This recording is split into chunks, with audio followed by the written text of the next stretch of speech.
Okay, so now I'm gearing up for Dr. Henry to take over about the AI Center Excellence. He's got his own deck. You can know more if you want to start a when we first started, we said we can create an AI department, but a lot of people freak out. They say, "Oh, wow, will it take over my job?" So then, I think a softer way is to say, "Hey, we have a AI Center of Excellence," just like Genting, where it is one of our clients. They have a Genting Center of leadership excellence. So they have their own thing, Center of Excellence. So I thought this will create that. Oh, that's it. So yeah, I'm gonna stop and Dr. Henry can take over. Okay, cool. All right. Cool, cool, cool. So then I can have a bit of sip of my coffee. So I think I did well, Dr. Henry. Yeah, okay. Okay. Uh, Thank you to all the participants that have stayed with us. You have heard a lot from Robran about what AI can do. What I probably like to do with you right now is take you through a very quick overview of what we meant by establishing a AI Center of Excellence. All right. Uh, CP, are you still around, CP? Right. Apparently, looking at CP profile, we have something in common. Back in the Elkin days, he's a water specialist, and Oh, it's CP, yeah. Okay. yeah. Yes, yes, yes. I hear Hi, you, CP. Dr. Henry. Oh, wow, Yeah, how good, are you? good. Yes, Yeah, good to long meet you time. here. Yeah. Long time. Let's You catch you've up, let's catch up. Yeah, yeah, okay. yeah. And I guess now you are active probably in the Philippines market. More to the local than Indonesia. Yeah. Ah, okay, okay.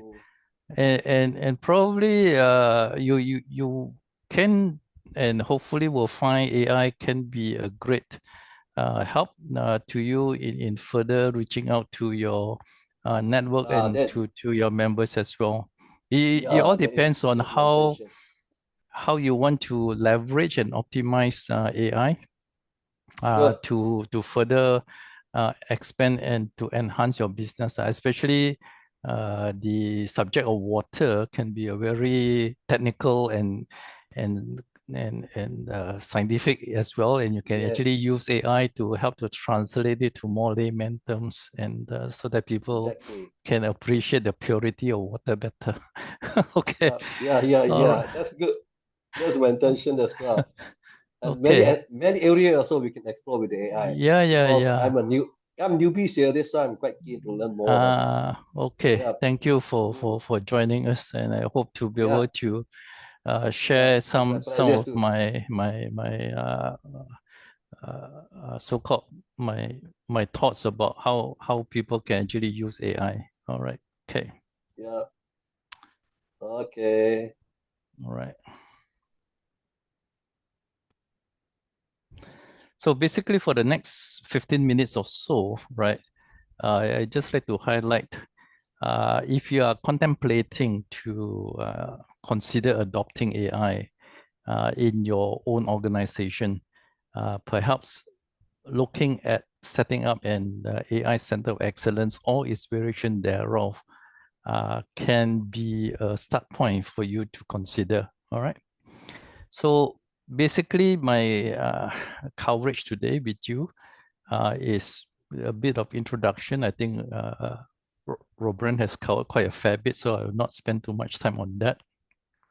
Why AI matters, will probably give you some insights as to how AI has actually advanced, benefits of having an AI Center of Excellence in your own organization. What are the key considerations before you even want to bring it up to your management for consideration? And then what are the variations of AI Center of Excellence that you can consider, right, to want to recommend or to propose? And a very short conclusion on what are the key takeaways and then what kind of action that you can probably take next. All right.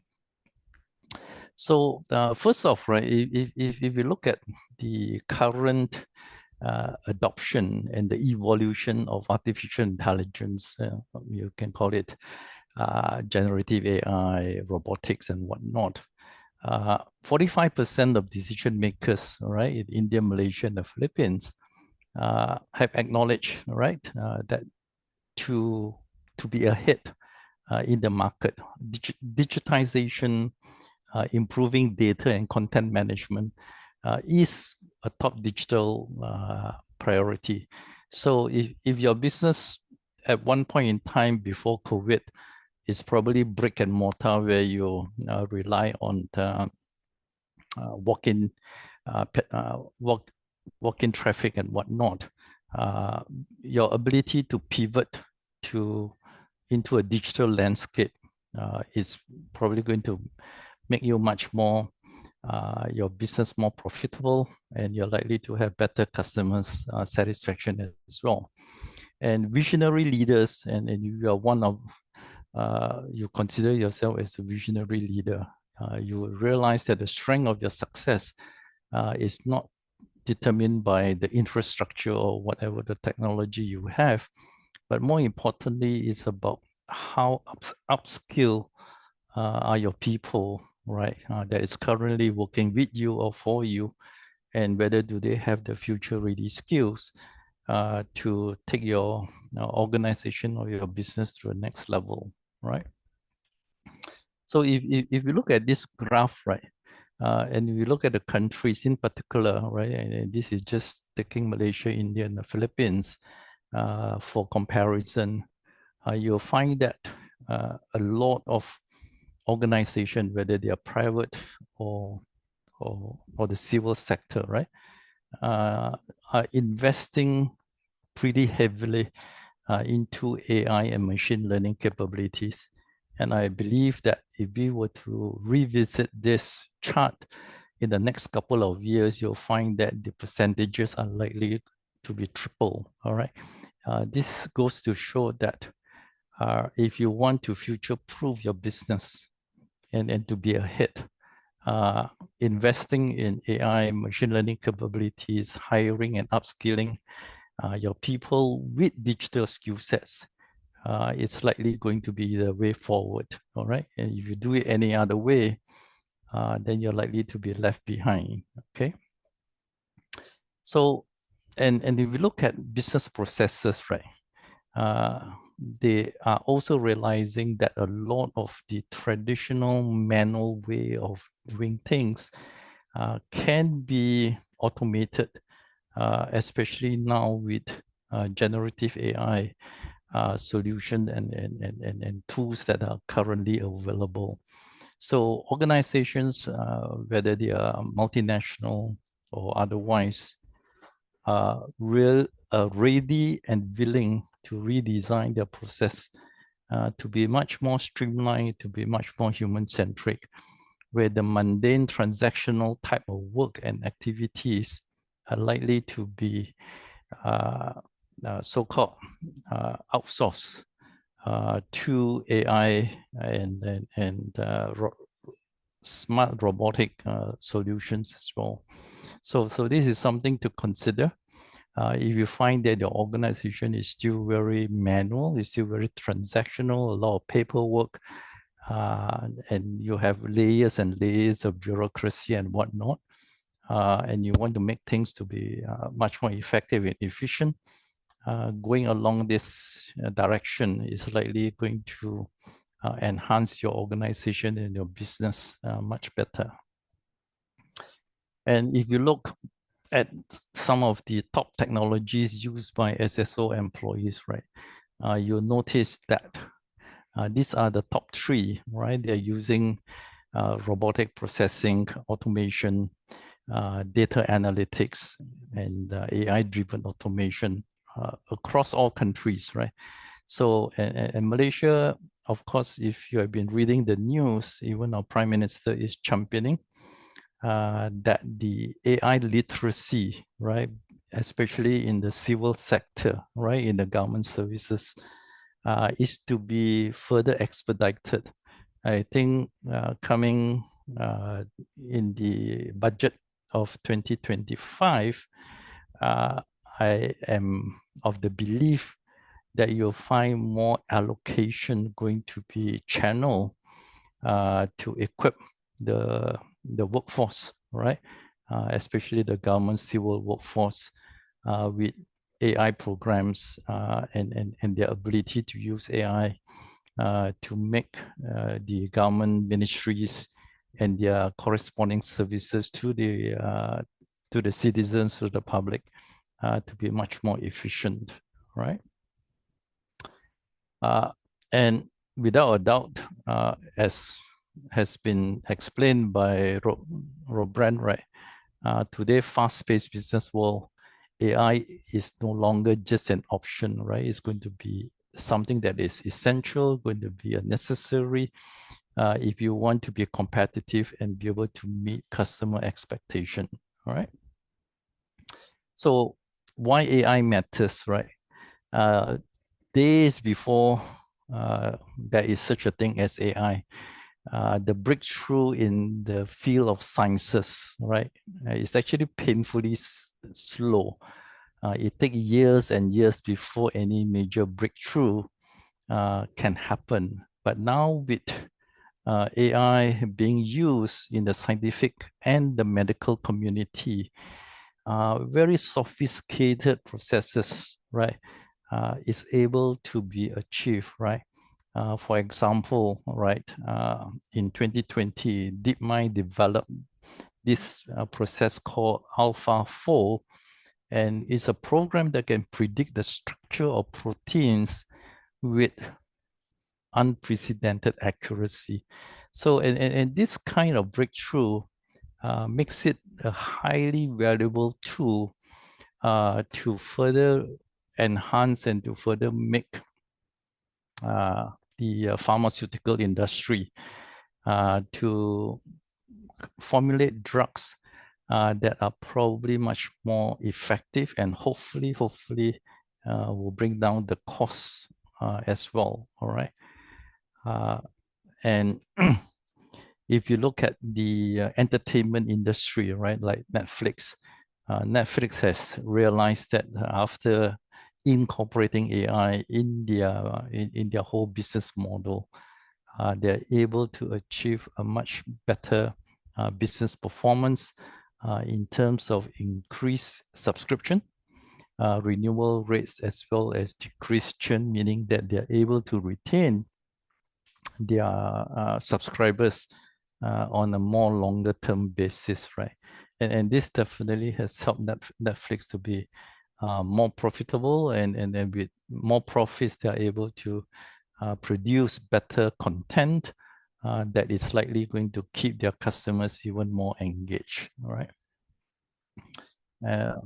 We are using Zoom now, right? And Zoom is also no stranger to the adoption of AI, and their rapid use of AI in terms of their business model has actually helped ensure that the online meetings today are much more smoother. You have less lagging, better flow through of content and so on, right? Who else? All right. So what are the benefits that one can derive from an AI center of excellence, right? So if you look at Walmart, and Walmart is one of the world's largest retailer, right? Their use of AI COE in their business model helps the overall Walmart organization to improve their decision making by data analytics, right? So from the data analytics via the use of artificial intelligence, they're able to predict customer behavior better, identify fraud, because we know that fraud and scams today is like an everyday thing. So you have an extra tool or mechanism to be able to help you to to prevent fraud from happening is definitely a great advantage. And optimizing your supply chain, this definitely help you to minimize your stockouts, right? And improve your customer service as well. Because for a business like Walmart, if they overstock or understock, both of these situations are detrimental to the business, all right? ChatGPT, of course, being the pioneer, being the own developer, they are using AI throughout their whole organization to enhance efficiency. So you notice that the version of ChatGPT has progressively evolved at a much faster rate. And now they are already on that version 4.0, which Robert describes it to be much more intuitive, trying to be more human-like in terms of its responses, right, to you as a prompt engineer, right? And of course, they're using this AI to answer customer questions, generate reports, and manage social media account. Facebook or Meta, right, uses AI to extract actionable insights from large data sets. And this has definitely positioned Meta or Facebook to be a highly valuable company, especially to marketeers, because now they are able to offer to marketeers much more targeted consumer insights, consumer behavior, which is likely to help them to generate far better businesses, especially in the digital or in the online world, right? Uber, right? Uber uses AI to optimize pricing strategy because when you have competition from other providers, right? So this helps Uber to maximize its profit and to stay ahead. As well, it also uses AI to personalize their products and services for each customer, because personalization has a higher value compared to a more generic kind of strategy, right? So they want to make it a bit more niche, a bit more so-called perceived high value kind of services, right, to its customers. Okay. And Alibaba being very much into logistics, right? So they use AI to help to improve its operational efficiency, customer satisfaction, and more probably we see much more in terms of using AI to advance or to improve their innovation capability, right? Cost reduction or cost optimization helps them to offer very, very attractive pricing to their customers, right? And they also allow them to test new ideas, products with minimal kind of capital investment or experimental kind of cost, right? So this position Alibaba to be a kind of a market leader in terms of the services or the markets that they serve, right? So, and if you are considering, right, setting up an AI center of excellence, let's just be aware, right? Organizations today are probably having individuals who are using AI tools in one way or another. While that is good, all right? Nothing wrong with that. The progress and the impact of how AI can really impact the business is likely not to be so obvious compared to if the AI culture, all right, or the AI adoption is enterprise-wide. That means it is throughout the corporate entity, driven by AI champions, all right? And this is where in our observation and in our consulting engagements with stakeholders in organization, we realize that if AI is going to be something that is to be highly valuable, to be highly beneficial, right? Then we are advocating that the organization have a kind of a formal structure, right? A formal setup of an AI COE where it can become like a one-stop center for the employees, right? To be a go-to kind of, whether you want to call it a department or want to call it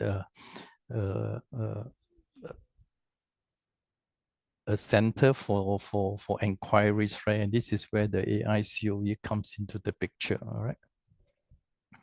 So of course, building something in an organization, there needs to be some priority, and that is budget allocation.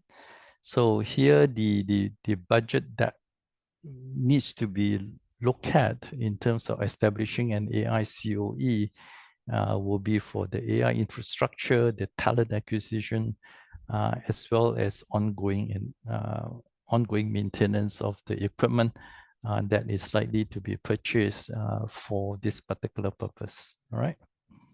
The second consideration will be on data privacy and ethics. As we all know, if the data, there's a breach of data or breach of privacy, it can be detrimental. So this needs to be looked at as well. And this is where we come in to assist, to do an audit, to make sure that the safeguard of personal data or confidential data is actually protected to prevent unauthorized access or misuse of sensitive data and confirmation, all right?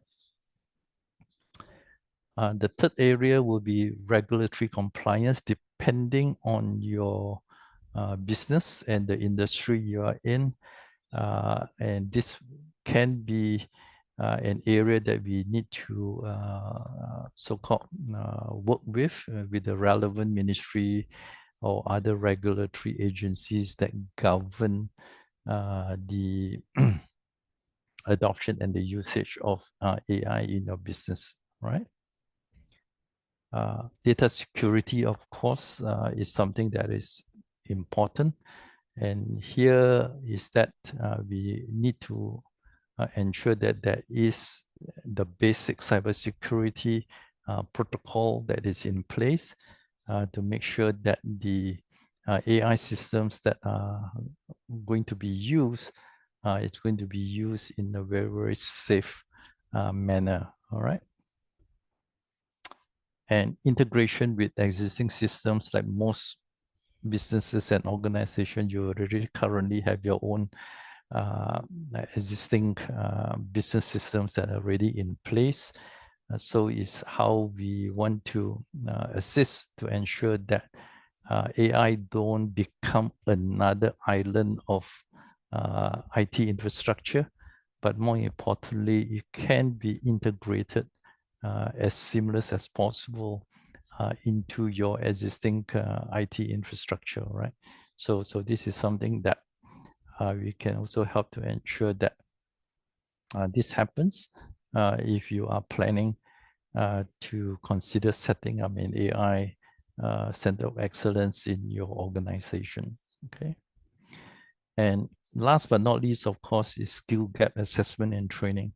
Like any new systems that is in place, we also need to ensure that whoever is going to be assigned to drive AI utilization in the organization will have the relevant AI skills and capabilities. And this is where those earlier certified programs that was talked about by Robran will definitely be one of the pathway, right, to ensure that the people that the company or the organization have identified to tackle AI in the organization possess the requisite skills and the competencies to actually take this forward, right?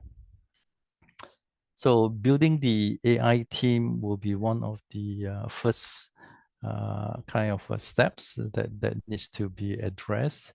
And here is we can help to detail the key roles of what is likely to need to have, right? The key people to set up your AI COE in the initial stages, right?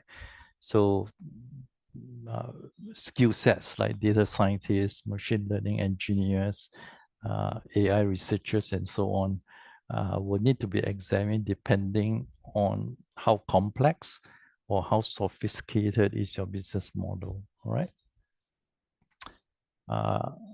We can, of course, discuss recruitment and retention strategies so that it becomes another career opportunity for your people. For all you know, you may already have hidden or inherent AI talent in your own organization, just that you probably did not notice them since AI COE or adopting AI at a larger scale is not currently on your mind, all right? So this would then helps to bring about recruiting your internal AI talents that you already have, and to offer them a more structured career pathway, all right, that is more promising, and definitely that will help to retain their services, you know, much longer than you would otherwise have to continually to excite them to stay with you, all right? Then the third steps that we'll be looking at is to explain the importance of training and development. And here is the what's in it for me kind of thing. Don't forget, right? AI adoption in your organization is very much like a change management process, because it is going into a frontier, right? A frontier that are likely to have a lot of questions from your users, right? And some of these questions that they have would be is am I going to be replaced? For example, it's going to be the top of mind for many employees, especially if management is starting to talk, oh no, we are going the AI way, right? Because there's a lot of fear that AI can replace jobs, and is without a doubt AI can replace jobs. But more importantly, this particular approach that we're adopting is to help to assure employees, right, that if they are upskill, all right, if they are reskill to do a higher value kind of work for the organization, then job security is not likely to be a threat to them, right? So this is to kind of put things in perspective, why and how AI is going to be used in the organization, and the place for employees to be much more productive, to be better in terms of doing their day-to-day work at a faster way, in a faster way, much more effectively and much more efficiently, right? And we are a strong advocate for diversity and inclusion, and companies today, like it or not, adopting or subscribing to environmental, social, and governance practices is definitely the way forward. I was just having a conversation with a director of a financial institution that is saying that if companies now wants to apply for loans, right, from a financial institution, one of the criteria for your loan approval is whether does your business, right, does your organization subscribe or adopts ESG practices. And if the answer is no, then in likelihood, your loan application is going to be declined or is going to be given very, very low priority, all right? So one of the attributes of an ESG organization is an area what we call diversity and inclusion. And that is looking at how you hire people, right? And we also can help you to look at gender equality and other so-called aspects of ESG and SDG kind of dimension as well, okay? So how to build a business case for AI adoption in your organization, right? The first question probably you will need to ask and ask intelligently and honestly with your stakeholders is, what do you want to achieve with AI? Okay, that clarity is super important because then whatever subsequent after that is going to be anchored, is going to be grounded by this objective or by this purpose of why you want AI to be adopted in your organization, right? So things like, do you want to improve customer service, or is it to optimize revenue, or is it to help to make your whole business more cost efficient, or a combination of all this? So this needs to be answered. This needs to be asked very, very thoroughly, all right? So that there is absolutely no ambiguity when it comes later on to communicate why the organization is going this is adopting for AI in the business, right? Then number two is identify the right use cases, right? Bear in mind, no doubt AI is pervasive. Anything from the Amazon rainforest preservation to literally anything that you can imagine, all right? Not all AI projects are created equal, right? So you will need to identify the use cases that will have the most impact on your business, where it's likely going to be very obvious, it's going to be very visible, right? So identifying the right business is going to be a very high priority, right? If you want to get your recommendation or your business case to be favorably considered by your decision makers, right? And then the third part of it is to build a team of experts. Now, AI can be very simple to very complex. So you need to examine the level of complexity or the level of simplicity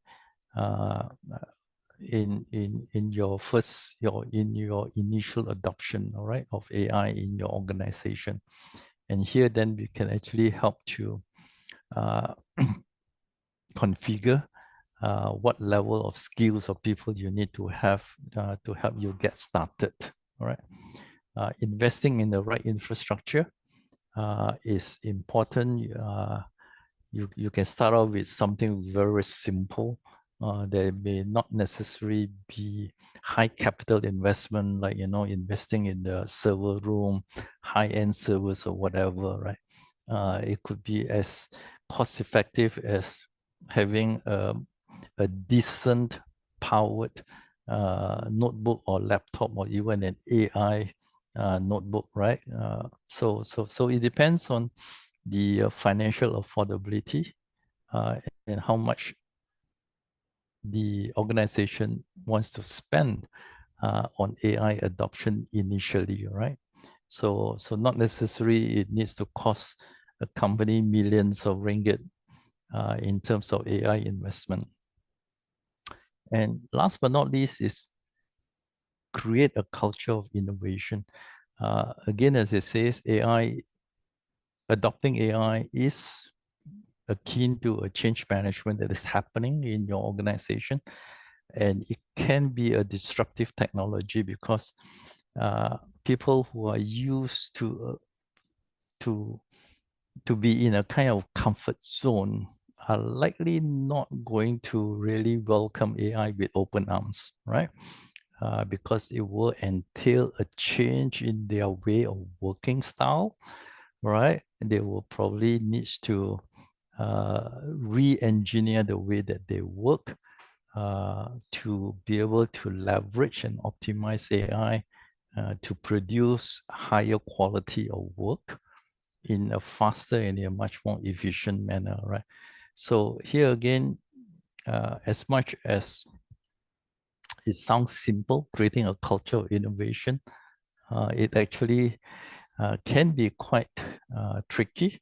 It depends on how the AI adoption is so-called communicated throughout your organization, getting buy-in from your people, and for your people to recognize that there is actually value for themselves, and then you are only likely to see that cultural innovation taking place. It's not like the CEO or the managing director in a town and says, yeah, next year we are going for AI and expect everybody to jump on board. That is, in all honesty, not likely to happen, right? You're going to have detractors, you're going to have a lot of resistance, you're going to have a lot of people with a lot of questions that needs to be answered and rightly needs to be answered as well, all right? So here what's that? Wrapping up.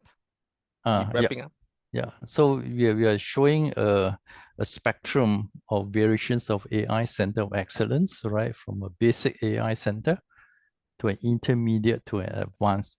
So depending on your comfort level and how you want to start AI in your organization, then these are the consideration that you can actually look at, right? Okay.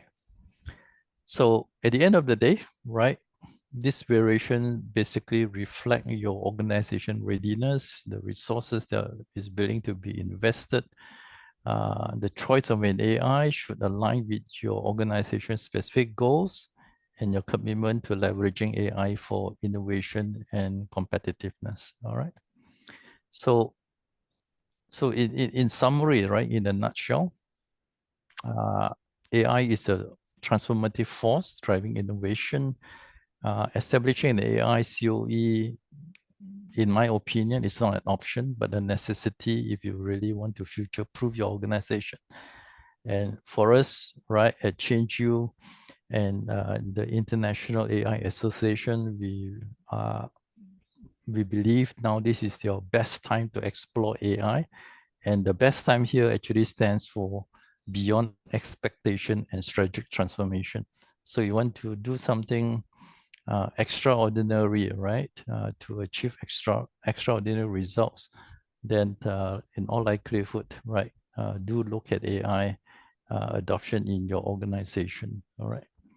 So these are things that for you to look at, and you can actually scan this QR code if you have any questions, and Robren and myself will be more than happy to answer your queries. All right. Okay. All right. Where's the QR code? Yeah. Okay. Okay. Right. Good, cool. good. Okay. Right. Hold on. Okay. So anyone you have any questions or your quick question like to ask, please we are open. All right. Okay, drop us a text here. All right. Okay. All right. Right. Okay. So thanks, Dr. Henry. Everyone give it a claps. I mean, Dr. Henry has helped to do turnkey, turnaround HR issues. But seriously, AI is a change process. It's an HR process. It's actually not a tech process. A lot of people are mixed up. It's really integrating HR and it's a change process, a sense of urgency, a sense of buy-in. The buy-in is the hard part.